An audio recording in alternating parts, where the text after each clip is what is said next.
Ini baru berita yang sangat luar biasa. Sri Mulyani mengatakan, defisit APBN Indonesia jauh lebih baik ketimbang negara Hindia dan juga Malaysia.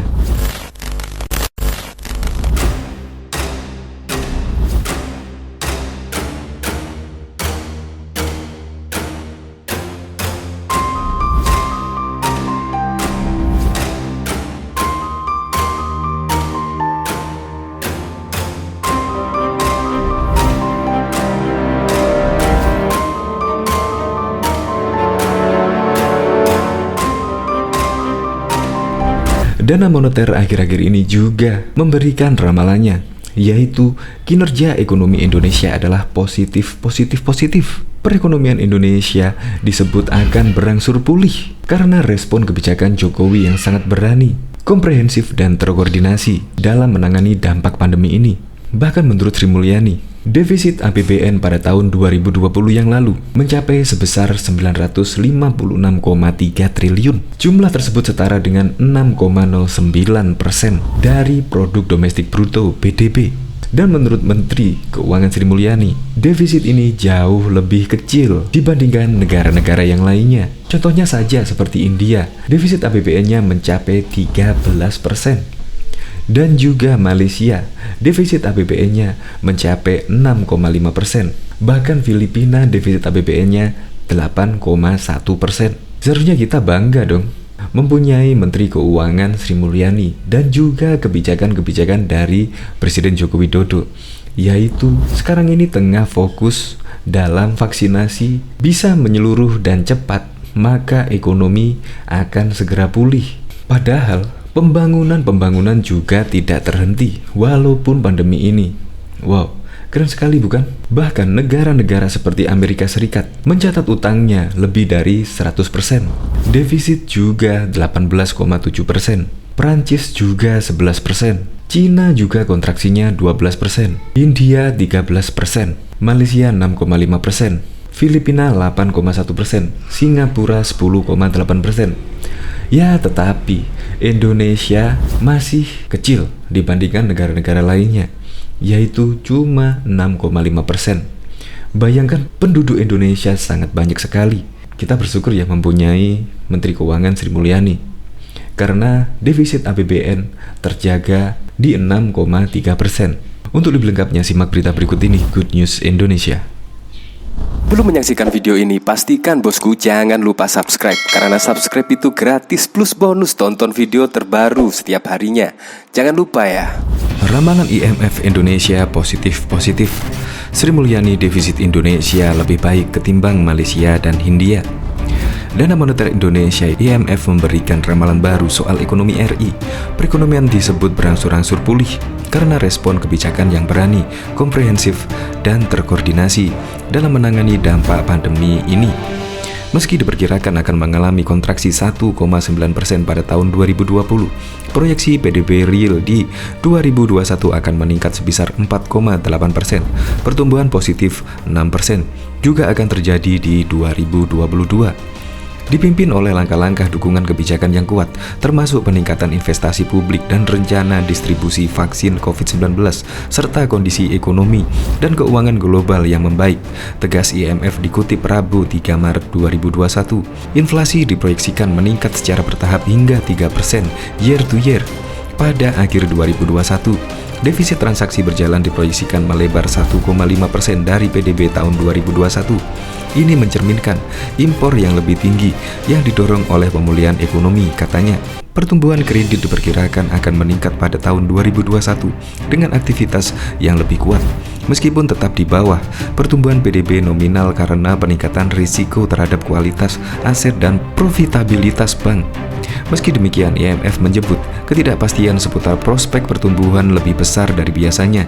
Vaksinasi awal dengan target tinggi bisa berisiko. Pasalnya, penundaan yang mungkin terjadi bisa menyebabkan pandemi yang lebih berlarut-larut. Dampak keuangan makro dari pandemi dan kemerosotan ekonomi bisa lebih besar dari yang diperkirakan dan kondisi kredit bisa lambat untuk diperbaiki. Diketahui pandemi COVID-19 mempengaruhi perekonomian hampir semua negara di dunia, termasuk Indonesia. Melemahnya ekonomi ini akhirnya berdampak pada melebarnya defisit anggaran pendapatan dan belanja negara (APBN). Defisit APBN pada 2020 lalu mencapai sebesar 956,3 triliun. Jumlah tersebut setara dengan 6,09% dari produk domestik bruto PDB. Menteri Keuangan Sri Mulyani Indrawati mengatakan, defisit ini jauh lebih kecil dibandingkan negara-negara lainnya. Contohnya saja India yang defisit APBN-nya mencapai 13% dan Filipina yang defisitnya mencapai 8,1%. Kalau kita lihat dibandingkan negara-negara kita, yaitu dari ASEAN maupun negara G20, jumlah APBN kita relatif lebih kecil, meskipun itu sudah meningkat di 6%. Kita bandingkan seperti India yang defisitnya sampai 13%, Filipina 8,1%, dan Malaysia di 6,5%. Ujarnya dalam acara webinar Balitbang Kementerian Perhubungan Rabu 3 Maret 2021. Melebarnya defisit APBN tidak terlepas dari melemahnya ekonomi global, termasuk Indonesia. Pasalnya, krisis ekonomi akibat pandemi COVID-19 ini mempengaruhi aspek kehidupan masyarakat di seluruh dunia. Kita memahami seluruh dunia sangat dipengaruhi oleh pandemi ini. Sudah 1 tahun dunia menghadapi pandemi tersebut dan dampaknya begitu besar kepada sosial, ekonomi maupun kehidupan masyarakat, katanya. Pemerintah pun sangat fokus untuk menangani pandemi ini. Berbagai kebijakan dilakukan secara cepat, fleksibel, namun tetap transparan. Salah satu instrumen fiskal yang melakukan fungsi kekuatan untuk mengcounter siklus turun akibat pandemi ini adalah APBN. Oleh sebab itu, pada tahun 2020 lalu APBN harus mengalami defisit hingga mendekati angka 6,2%. Salah satu instrumen yang paling penting adalah APBN sebagai instrumen fiskal yang melakukan fungsi kekuatan untuk mengcounter siklus turun akibat shock COVID ini. APBN harus dihadapkan defisit APBN yang semakin tinggi, yaitu menjadi 6,1% dari PDB, tuturnya. Diketahui sebelumnya pandemi COVID-19 yang terjadi di dunia membuat ekonomi banyak negara yang mengalami tekanan. Selain Indonesia, negara seperti Amerika Serikat hingga Malaysia bahkan mencatat hutang lebih dari 100% dari produk domestik bruto PDB. Menurut Menteri Keuangan Sri Mulyani Indrawati, hal ini terjadi karena pemerintah di berbagai negara berupaya untuk menahan tekanan akibat pandemi ini. Bagaimana ya perbandingannya? Berikut berita selengkapnya. Pemerintah berupaya untuk menjaga tingkat hutangnya. Sri Mulyani menyebut tingkat hutang Indonesia masih lebih baik dibandingkan negara lainnya. Proyeksi hutang publik di seluruh dunia alami kenaikan. Jadi, Amerika Serikat sudah di atas 100% untuk hutang publik. Jerman, Cina, dalam hal ini India di atas 60%. Malaysia dan Singapura di atas 100%, dan berbagai negara lain yang mayoritas hutang publiknya melonjak tajam tahun ini dan tahun depan, jelas Sri Mulyani, masih 38%. Sri Mulyani juga menjelaskan, pandemi virus corona ini memang membuat defisit khas negara-negara jadi lebih melebar. Setiap pemerintah mau tak mau harus bisa mengeluarkan berbagai kebijakan fiskal untuk membantu rakyat yang kesulitan di tengah pandemi. Indonesia juga terjadi kenaikan hutang publik terhadap GDP 38%. Ini adalah situasi yang dihadapi, namun Indonesia dibandingkan negara lain akan keep up untuk relatif lebih baik dan respon efektif agar ekonomi bisa bangkit kembali, jelasnya. Defisit Indonesia Malaysia sangat lebar. Sri Mulyani menyebut jika seluruh negara penggunaan instrumen fiskal untuk melindungi rakyat dan perekonomian, hal ini menyebabkan defisit negara semakin melebar. Defisit di seluruh dunia mengalami pelebaran. Di AS bahkan 18,7%, Prancis mendekati 11%, Cina kontraksi 12%, India sampai 13,1% defisit fiskalnya.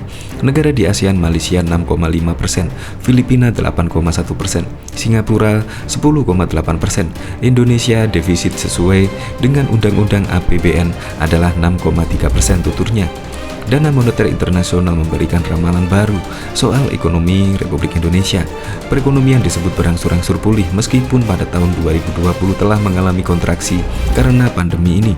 Dalam rilis mengenai konsultasi dengan Indonesia, IMF mengatakan bahwa PDB real diproyeksikan meningkat sebesar 4,8% pada tahun 2021 dan 6% pada tahun 2022.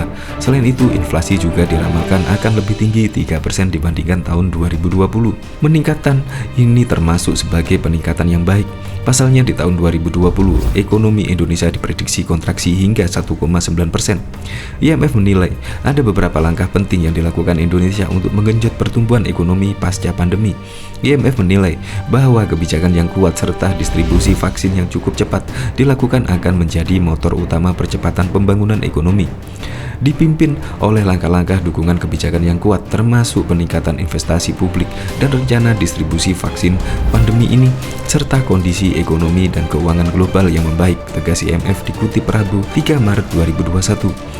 Beberapa dukungan kebijakan yang dimaksud IMF adalah seperti dukungan Undang-Undang Cipta Kerja, pembangunan infrastruktur di daerah-daerah di seluruh negeri, dan kebijakan moneter lainnya.